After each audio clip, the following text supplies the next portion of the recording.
What's up, guys? Spotter here. We got 10 things Sledgehammer Games are fixing or working on in the World War II beta. Michael Condrey made a post this morning or late last night on Reddit indicating some things that they're currently working on. I know there are going to be more. This is not the entire list, but this is a list of 10 things. We've got some domination here on Gibraltar for you in the background. I do actually pretty well with the STG. The STG, I think, is pretty beast. One of the better rifles in the game, definitely. But anyways, let's get to this list. Number one, we love the positive reactions to the new overhead camera esports feature. In response to feedback about visibility of objectives, especially hard points, we are currently working on solutions for launch. And I did notice this during the competitive gameplay from the other day when the hard points, at least when it wasn't captured, when it was neutral, it was very, very difficult to see on that overhead map. And I'm like, okay, these guys are all going, where the heck is a hard point when you're looking at it? So that's definitely something they're going to fix. Maybe because it was gray and it sort of blended in with the map, not sure. But they definitely need to make it stand out when that objective is neutral on the hard point. And I also mentioned too, and it wasn't mentioned in this post, that I think they really need to look when they're spectating a player. They need to show their score streak status and their progress to their score streaks. You know, kind of in anticipation. Hey, oh man, he's about to get paratroopers or something like that. They're gonna drop in soon, probably. He's got like 100 points left, something like that. Just so the sportscasters, the esports casters, can actually see that. Number two, some players are reporting getting trapped in an update loop after they are prompted to restart their game to complete an update of the client. We have been resolving these through basic troubleshooting and are investigating further steps. This one kind of makes me a little worried. This is something that I ran into myself in Infinite Warfare, where I was stuck in this update loop. And, you know, maybe not so bad on a beta where it's like a 16 gig download, I think. But on a full game like Infinite Warfare, I actually had to, you know, uninstall my entire game. I think it was like 80 gig. I don't know why I ran past that guy. That was crazy. 80 gig that I had to uninstall and reinstall for one of the DLCs because update requires restart. I'd update and restart, and update requires restart. And it was just stuck. So I hope to God they get this fixed before the game releases, man. Number three. You've been asked about a colorblind setting in the menu while not in the beta. We've been working to have this for launch, and that's something that a couple people in our party have mentioned that is kind of lacking in the beta. So, yeah, unfortunately, it's not going to be in the beta, guys, but hopefully it will be in launch. Number four, in response to all the requests for bumper jumper configuration, we also plan to support this for launch. So for those of you who don't have configurable scuff controllers, I guess, yeah, I guess bumper jumper is coming. I'm on tactical. I've been trying to practice my drop shots a little bit. It's not going very well yet. It's going to take a little bit more time. All right, number five. We've heard your feedback regarding playlist variety and have made some adjustments to improve this.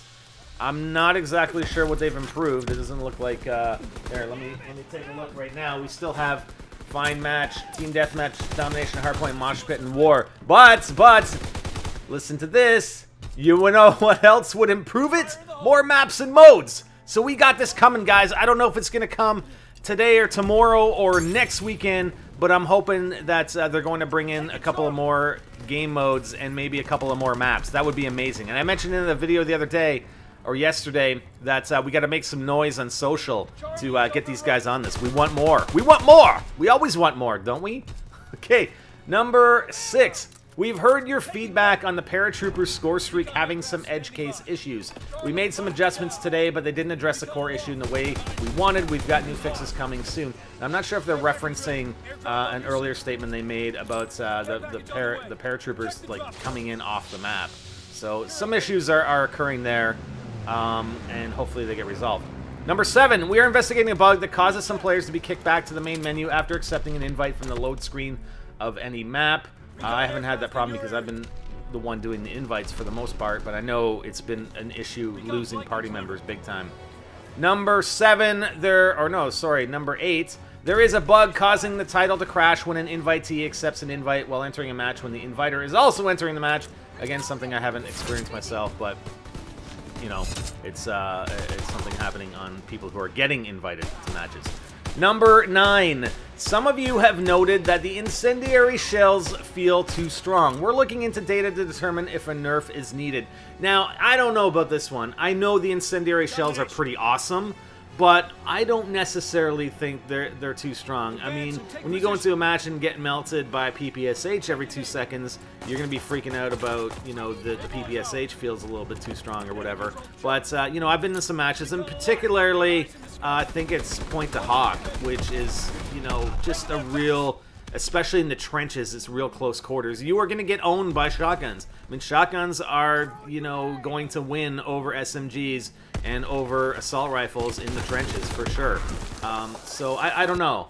And I think they definitely do look at the data, hopefully, to nerf weapons. You know, if people are overusing a weapon and, you know, the kill-death ratio or the kill time or whatever is a lot higher for one weapon over another, I think then they'll sort of tweak that. Hopefully. We keep our fingers crossed. But I don't know. I don't think the incendiary shells are necessarily too strong, to be honest. They got shorter range, I think, than the regular shells. And sometimes, you know, even a point blank. I mean, point blank will take someone down anyway without incendiary. You know, 2 shots at a bit of range will take them down with incendiary as the player continues to burn. But yeah, I don't. It's one of those things where maybe it's just kind of a personal thing where you just feel that you get killed too often by the incendiary shells. All right, number 10. Last, finally, improvements to party UI are underway. User interface implementation date is still to be determined, but know that we are actively working on it. And this is something that we were talking about yesterday. I should have put it in the video yesterday when we were playing.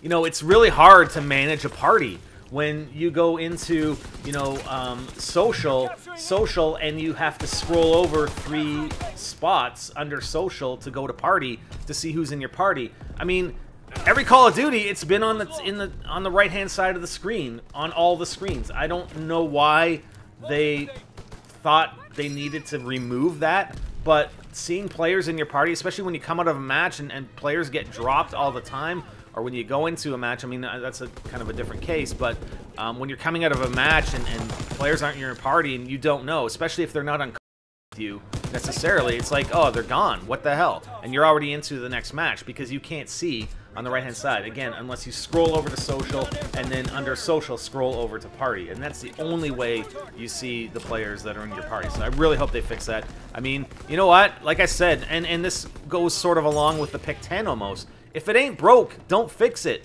You know, Call of Duty has had these features for a long time and they work. Don't try and recreate things that work well and try and do them differently just for the sake of being different. It's not necessary. All right?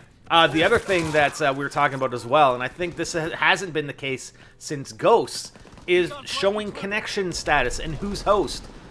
You know, we're running into games where, hey, we have a pretty awesome game. Everything felt right.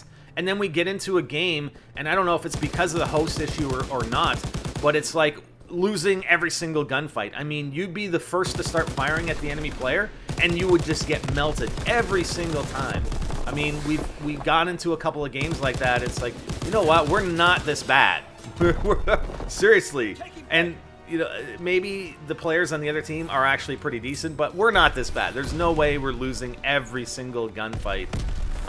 And it's got to be some sort of connection issue. But there's no way to see that. There's no way to see what your connection is to host. There's no way to see who the host is. And like I said, I think they removed that because maybe people were complaining about connection. I don't know, but it's a real pain in the ass when you run into a situation like that, and it's just like you got to assume that connection is bad or the host is bad. All right, their previous list, they posted some stuff in a previous list the other day that they were trying to fix between firewall combinations, NAT types, etc. So they're working on that. Collision issues with the paratrooper score streak in Gibraltar, which I mentioned, where the troopers failed to drop into the match due to a bad landing zone. When the Expeditionary Divisions level up to rank 2, you couldn't equip a second grenade. I think they were working on that or fixing that. Also, equipping a third primary attachment slot on Infantry Division rank 2. I had that problem myself. There were some issues with the activation code redemption sites. That was offline briefly, but I think that's been resolved for the most part. Some of the dedicated servers auto-installed an operating system patch today. Hello, welcome to Windows, man. When you don't want to you don't want to upgrade your windows, and it just upgrades anyway. Motion blur doesn't reset correctly. They're working on that. And extended time to access the after-action report can result in the countdown clock being too short between matches, and they're working on that. We ran into that too yesterday, where it's like, oh man, we had like 10 seconds in lobby. That's pretty awesome. I like jumping in right into the next game, but you know, there are times when you actually just want to tweak your classes, and a little bit more time would have been helpful. So that's it, guys. That was domination on Gibraltar. I think I did pretty well. We'll look at the scoreboard here in a second. Did we have fun in the last match? Absolutely.